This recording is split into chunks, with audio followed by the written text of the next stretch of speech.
వస్తున్నారు? అంటే మీకెవరు చెప్పారు అని నాకు డౌట్. నడ్డా గారు చెప్పారా, మోడీ గారు చెప్పారా, లేకపోతే అమిత్ షా గారు చెప్పారా, లేదా మేము చెప్పామా?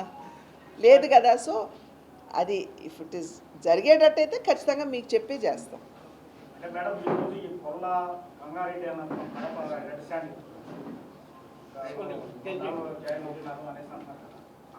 చూడండి, జిల్లాల్లో ఎవరైనా పార్టీలో చేరాలి అంటే జిల్లాలో చర్చ జరుగుతుంది. ఆ తర్వాత రాష్ట్ర స్థాయిలో ఆ పేర్ల మీద చర్చ జరుగుతుంది. ఎక్కడైనా ఇబ్బంది ఉన్నదంటే అటువంటి వారిని చేర్చుకునేటువంటి అవకాశం లేదు. చర్చ జరిగిన దాన్ని చేరిపోతున్నారు అని అంటే ఎట్లా? ఎవరు చెప్పారు? మై స్ట్రెయిట్ క్వశ్చన్ మేము చెప్పామా చేర్చుకుంటున్నామని? మీకు సందేశం ఉందా? లేదు కదా. వాళ్ళు పార్టీలో చేరడానికి సిద్ధంగా ఉండొచ్చండి, మేము చర్చించుకోవాలి కదా.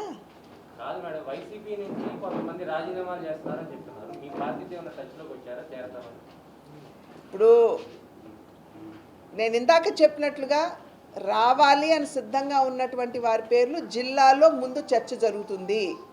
ఒకవేళ గుంటూరు జిల్లాలో ఎవరన్నా ఉంటే గుంటూరు జిల్లా అధ్యక్షులు ఇక్కడ ఉన్నటువంటి అగ్రనేతలందరూ కూడా చర్చించుకుంటారు. వారందరికీ ఆమోదయోగ్యం అయితే రాష్ట్ర స్థాయికి పేర్లు వస్తాయి.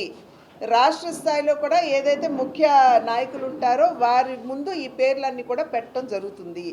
అందరి ఆమోదంతో వచ్చినటువంటి వారు ఒకవేళ పార్టీ సిద్ధాంతానికి కట్టుబడి, పార్టీ క్రమశిక్షణకి కట్టుబడి పనిచేయడానికి సిద్ధంగా ఉంటే వారిని తీసుకుంటాము. వస్తాయండి, నేను చెప్పాను కదా, చర్చలు జరగాలి కదా. చాలా పేర్లు వస్తాయి. ఇవాళ సభ్యత్వం గురించి కదా మాట్లాడుకునేది మనం. ఆశావాహులు ఆశించడంలో తప్పులేదుగా. బట్ అది 3 పార్టీలు ఆలోచించుకుని ఏవి ఎక్కడ ఎన్ని ఎవరికి ఇవ్వాలనేది విషయం చర్చించుకుంటాం. Okay, thank you.